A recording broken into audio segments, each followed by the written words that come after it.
Trump claims America is winning so much. The IMF agrees, adding that Trump's trade policies are the only thing holding it back from even more. The U.S. economy remains the envy of the world in many respects, at least in President Donald Trump's telling. But its lofty position is threatened by, among other things, America's own chronic inability to keep a balanced budget, and the administration's trade policy is part of what's holding it back from doing so. In his State of the Union address this week, Trump said the U.S. was winning again, and in fact, we're winning so much that we really don't know what to do about it.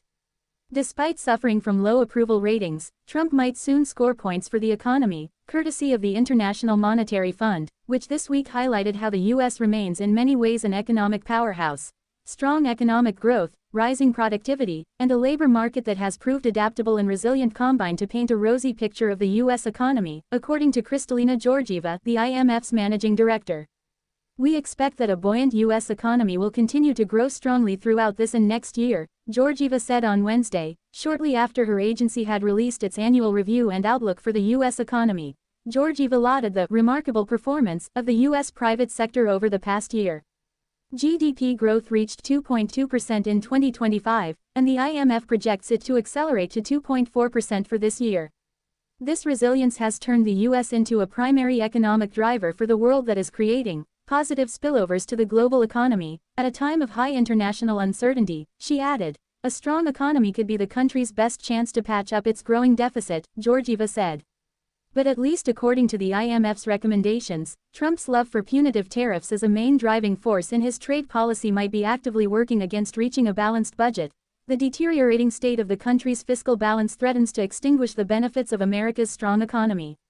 Under current policies, general government debt, the measure of how much more the country is spending than taking in, could hit 140% of GDP in the next 5 years, according to the IMF, possibly more than $50 trillion. The agency noted a troubling paradox in recent policy shifts. While tax and spending changes legislated mostly through the Trump administration's One Big Beautiful Bill Act last year are expected to modestly boost economic activity this year and next, they'll be overshadowed by increased spending and lower tax revenue that continue to push federal debt higher. Trump has framed his tariffs as a key measure to bring in more revenue and reduce the deficit, but Georgieva implicitly pushed back against that narrative. She called U.S. tariffs a headwind to even stronger growth that dragged down productivity.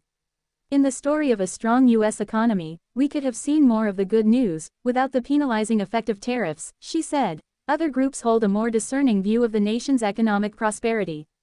The Nonpartisan Committee for a Responsible Federal Budget, which has frequently sparred with Trump and his officials over the debt trajectory, likened the GDP bump to an economic sugar high.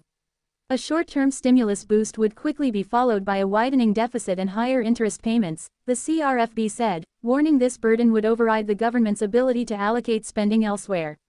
Right now, the U.S. is in a position to fund its spending, Georgieva said.